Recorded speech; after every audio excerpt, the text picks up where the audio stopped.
கிர்கானைச் சேர்ந்த நிறுவனம் ஒன்று இந்தியாவிலிருந்து சிங்கப்பூருக்கு பஸ் போக்குவரத்தை தொடங்குவதாக அறிவித்துள்ளது. இந்தியாவில் இருந்து சிங்கப்பூருக்கு 4500 கிலோமீட்டர் தொலைவு உள்ளது. சென்னையிலிருந்து கிளம்பினால் 4 மணி நேர விமான பயணத்தில் சிங்கப்பூர் சாங்கே விமான நிலையத்தில் கால் வைத்து விடலாம். ஆனாலும் பேருந்தில் சிங்கப்பூர் செல்வது சுற்றுலா பயணிகளுக்கு முற்றிலும் புதிய அனுபவமாக இருக்கும் என்ற எண்ணத்தில் கிர்கானைச் சேர்ந்த அட்வென்ச்சர்ஸ் ஓவர்லேண்ட் என்ற நிறுவனம் இந்தியாவிலிருந்து சிங்கப்பூருக்கு பஸ் போக்குவரத்தை தொடங்குகிறது. இந்த பஸ்ஸில் 20 பயணிகள் மட்டுமே பயணிக்க முடியும். பேருந்து வீட்டில் உள்ளது போல சகல வசதிகளுடன் இருக்கும். மியான்மர், தாய்லாந்து, மலேசியா ஆகிய நாடுகள் வழியாக பேருந்து சிங்கப்பூரை சென்றடையும். மியான்மரில் பேகன், யாங்கூன் நகரங்களிலும், தாய்லாந்தில் கிராபி, பாங்காங் வழியாகவும், மலேசியாவில் கோலாலம்பூர் நகரம் வழியாகவும் இந்த பேருந்து பயணிக்கிறது.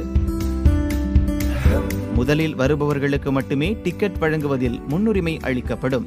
வரும் 14ஆம் தேதி மணிப்பூர் தலைநகர் இம்பாலில் இருந்து சிங்கப்பூருக்கு பஸ் பயணத்தை தொடங்குகிறது. 20 நாட்களில் இந்த பஸ் சிங்கப்பூரை சென்றடையும். சில நாட்களுக்கு முன் இதே நிறுவனம் டெல்லியில் இருந்து லண்டனுக்கு பேருந்து சேவை வழங்குவதாக அறிவித்திருந்தது. இந்த பேருந்து 18 நாடுகள் வழியாக 20,000 கிலோமீட்டர் பயணித்து 70 நாட்களில் லண்டனை சென்றடையும். உலகிலேயே மிக நீளமான பேருந்து சேவையாக டெல்லி லண்டன் சேவை அமையும் என்பது குறிப்பிடத்தக்கது.